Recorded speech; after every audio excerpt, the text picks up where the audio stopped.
नमस्कार। कभी stock market का चार्ट देखकर सोचा है कि ये हरी और लाल डिब्बियां आखिर हैं क्या?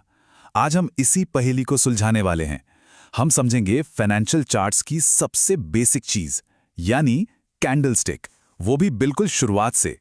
हाँ, पहली नज़र में ये किसी अनजान भाषा जैसा लग सकता है। इतनी सारी लाइनें ऊपर नीचे होती हुई देखकर लगता है कि अरे यहाँ चल क्या रहा है। इसे समझना तो नामुमकिन सा है, पर यकीन मानिए इसे पढ़ना उतना भी मुश्किल नहीं है। पता है, इस पूरे चार्ट को समझने का राज सिर्फ एक सिंपल से आकार को समझने में छुपा है, और वो है कैंडलस्टिक। अगर हम एक कैंडल को पढ़ना सीख गए तो समझिए कि हमने इस भाषा का पहला अक्षर सीख लिया। तो चलिए शुरू करते हैं। इन 5 आसान हिस्सों में हम सीखेंगे कि एक कैंडल को कैसे पढ़ा जाता है। ये इस पूरी कहानी को समझने का हमारा रोड मैप है। तो हमारा पहला कदम है बाजार की भाषा को समझना। हमें कैंडलस्टिक्स को सिर्फ नंबर्स या डेटा की तरह नहीं देखना है, बल्कि इसे कहानी की तरह समझना है, जिसके हर किरदार का एक मतलब है। तो ये कैंडलस्टिक आखिर है क्या चीज़? आसान शब्दों में कहें तो ये एक तस्वीर है। ये हमें बताती है कि एक फिक्स टाइम में, अब वो टाइम 1 मिनट हो, 1 घंटा या फिर पूरा एक दिन, किसी शेयर की कीमत कहाँ से शुरू हुई, कहाँ पर जाकर खत्म हुई और इस बीच वो कितना ऊपर और कितना नीचे गई।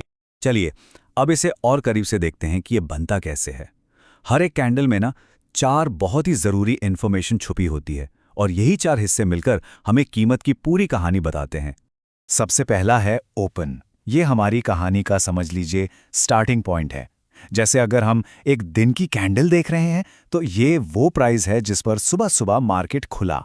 दूसरा है क्लोज। ये कहानी का एंड है, मतलब उस दिन ट्रेडिंग किस कीमत पर बंद हुई। अब ये जो ओपन और क्लोज के बीच का मोटा वाला हिस्सा है ना, इसे ही कैंडल की बॉडी कहते हैं। तीसरा हिस्सा है हाई। ये उस दिन की सबसे ऊंची कीमत है जहां तक मार्केट पहुंचा। इसे बॉडी के ऊपर एक पतली सी लाइन से दिखाते हैं, जिसे अपर विक या शैडो भी कहते हैं। ये विक हमें बताती है कि खरीदारों ने कीमत को कितना ऊपर खींचने की कोशिश की थी। और चौथा और आखिरी हिस्सा है लो। ये उस दिन की सबसे कम कीमत है। इसे बॉडी के नीचे वाली पतली लाइन यानी लोअर विक से दिखाते हैं। ये विक दिखाती है कि बेचने वालों ने कीमत को कितना नीचे गिराने की कोशिश की। तो बस यही हैं वो 4 हिस्से, ओपन, क्लोज, हाई और लो। ठीक है, तो अब हम इन चारों हिस्सों को जानते हैं। चलिए अब समझते हैं कि ये सब एक साथ मिलकर उस ट्रेडिंग पीरियड की पूरी कहानी कैसे सुनाते हैं। तो हर कैंडल एक मिनी स्टोरी है। ओपन, जहां से कहानी शुरू हुई। हाई ने दिखाया कि खरीदार कितने जोश में थे, उनका ऑप्टिमिज्म। लो ने दिखाया कि बेचने वाले कितना दबाव बना पाए। और क्लोज ने बताया कि दिन के अंत में जीत आखिर किसकी हुई। ये लाइन सब कुछ बता देती है। कीमत का हर उतार चढ़ाव असल में खरीदारों यानी बुल्स और विक्रेताओं यानी बेयर्स के बीच की एक जंग है, और कैंडलस्टिक उस जंग का एक विजुअल रिकॉर्ड है। चलिए अब इस कहानी में एक और मजेदार लेयर डालते हैं, और वो है रंग। कैंडल का रंग हमें एक झटके में सबसे जरूरी बात बता देता है कि मार्केट का मूड कैसा था। देखिए, बहुत सिंपल है। अगर कैंडल हरी है तो इसका मतलब है कि क्लोज प्राइस ओपन प्राइस से ज्यादा थी, मतलब कीमत बढ़ी और उस दौरान खरीदार जीते। और अगर कैंडल लाल है तो क्लोज प्राइस ओपन से कम थी, मतलब कीमत गिरी और विक्रेता हावी रहे। सिंपल है ना? अच्छा, तो रंग तो समझ आ गया, लेकिन कहानी यहीं खत्म नहीं होती।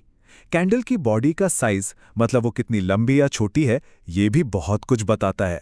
यह हमें बताता है कि खरीदारों या विक्रेताओं का प्रेशर कितना स्ट्रांग था, मतलब मार्केट में मोमेंटम कितना था।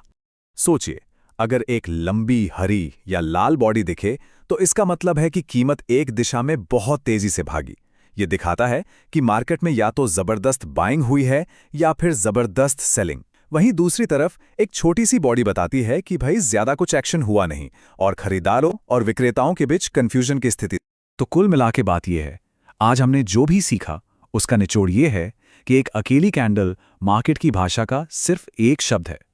यह हमें बस एक छोटे से समय की कहानी बताती है।